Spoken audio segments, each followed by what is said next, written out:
The Last Bookstore is in downtown Los Angeles. We opened in 2011. At the time, a lot of bookstores were closing around the world. The name, The Last Bookstore. I just wanted to be there at the end. The store is about 20,000 square feet. When I started thinking about how the design would be, I just pulled from a science fiction, fantasy. I really wanted people when they came here to be taken out of their ordinary lives. I'm Josh Spencer. I'm one of the owners of The Last Bookstore. I first got into selling books probably 20 years ago. I had my car accident when I was 21 years old. Broke my back and was paralyzed from the waist down. Before my accident, I was a very physical, athletic kind of person. So I spent my time just surfing and snowboarding and playing volleyball. It took a few years for me to adjust and kind of reorient myself. I started getting more back into books and reading, which had been something I enjoyed as a child. When I got out of college, I couldn't find a job.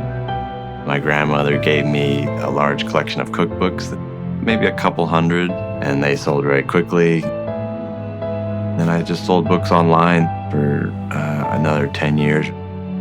And then I met my wife, and we started The Last Bookstore together. This building was a bank 100 years ago.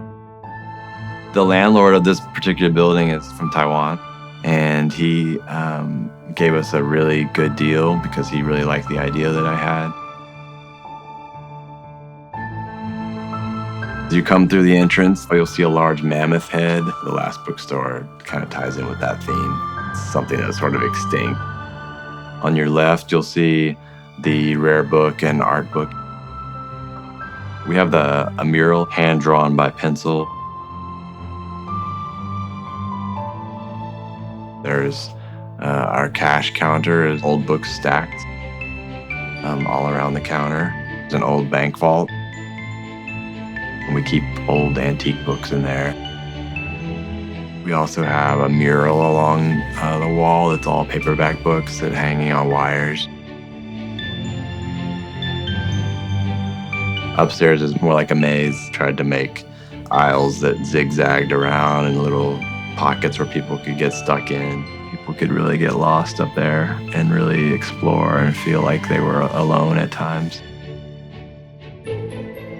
We've created artworks that were made out of paper and books. There's a very Harry Potter bookcase with books coming out of it, and there's an old vintage typewriter, pages flying through the air.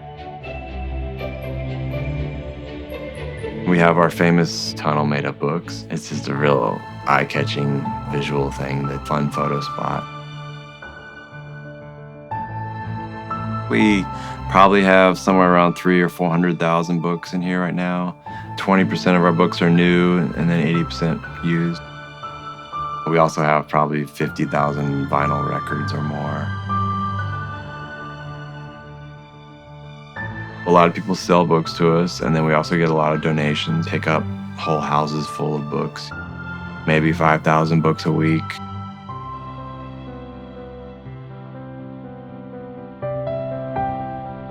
So I usually go to my warehouse, and that's where I sort through everything.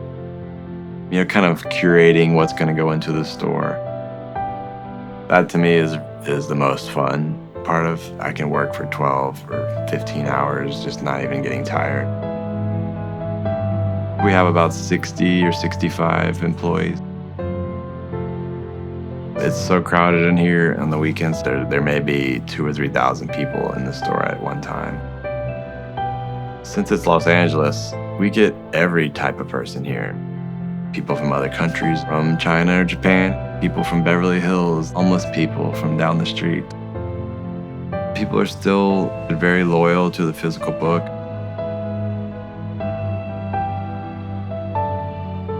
So we're still able to make money. You know, I wouldn't be doing this if it wasn't a viable business. We have a 5-year-old daughter and an almost 3-year-old son.